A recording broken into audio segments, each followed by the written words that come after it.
I used to look at my life from a different vantage point.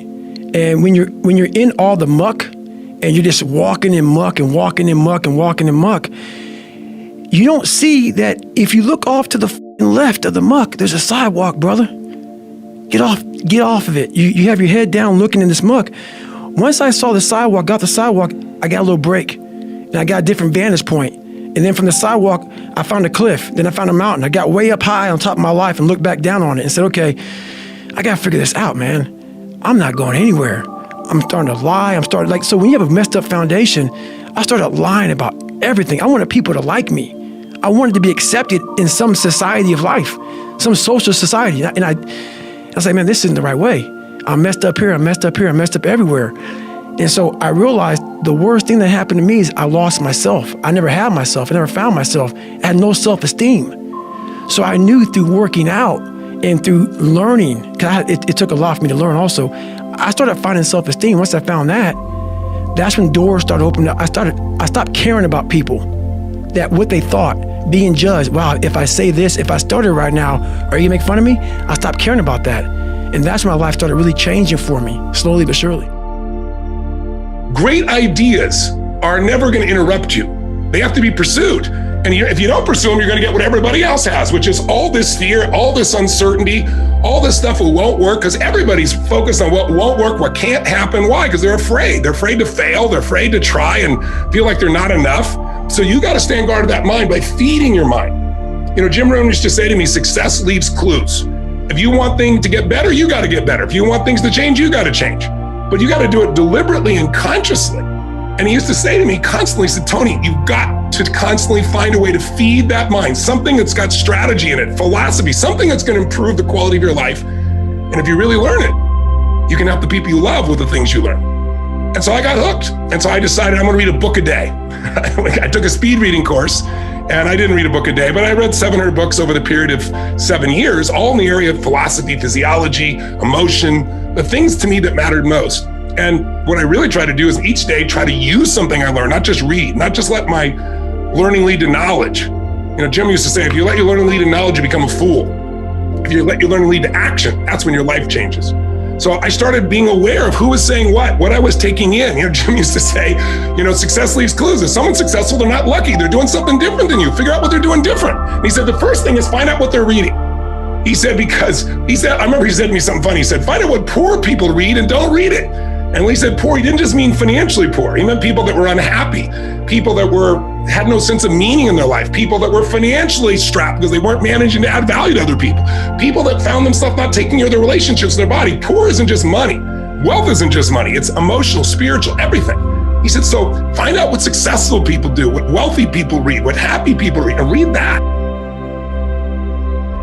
Of course, you're going to be disenchanted because you were young and naive, and so being disenchanted is part of maturing. But the next part of maturing is to move forward optimistically as an axiom of your faith in mankind and yourself, as a recognition of your moral obligation to do so. Right? So now your eyes are open. You see, there's a snake in the garden, and Cain is your brother. Well, yeah, it's always been that way. Welcome to reality.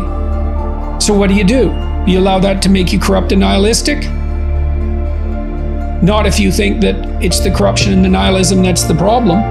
So you're obligated to be optimistic in some sense, despite the evidence. And that's faith.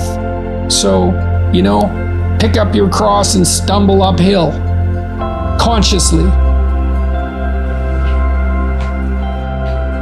And you bring back optimism in human relations by structuring your own to the best of your possible ability. And that'll expand outward as you become more competent, move through your life.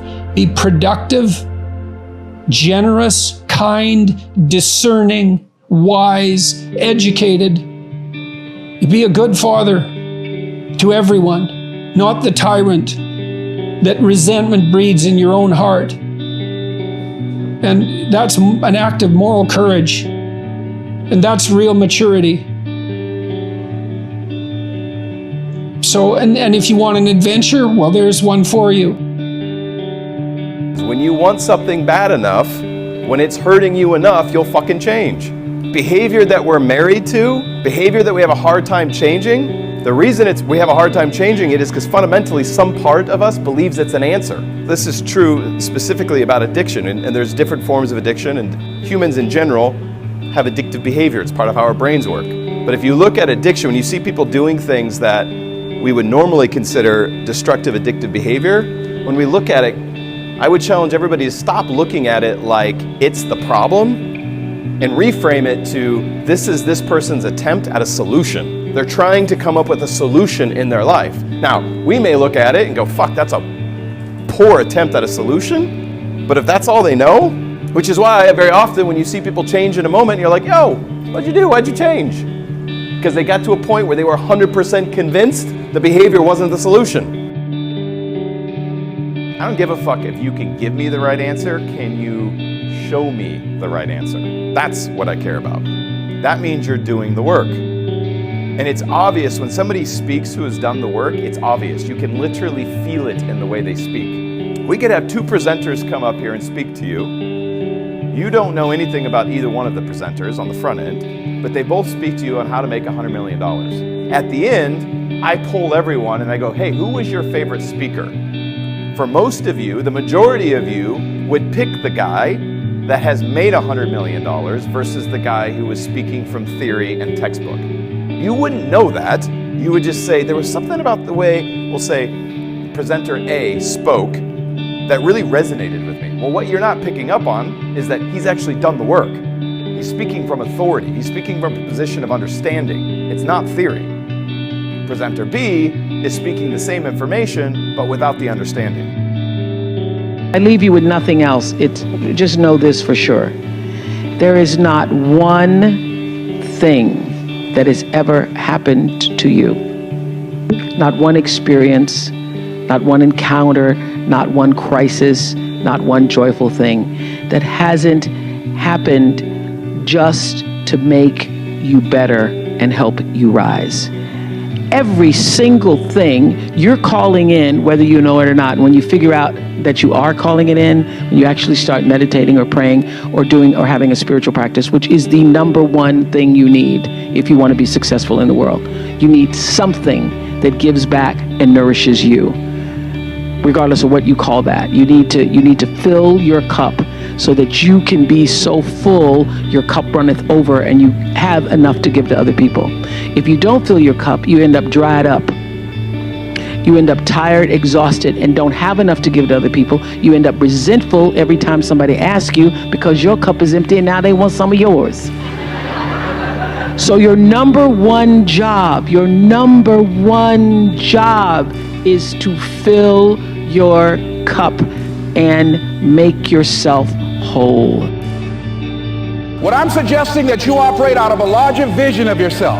I want you to see yourself doing what you want to do, experiencing what you want to experience, having what you want to have, doing what it is that gives your life some meaning and value. Operate out of your imagination, not your memory. Because whatever you look at where you want to go, I'm wanting to warn you, you will have some conversation back here after you go through the data that you've experienced in life saying you can't do it.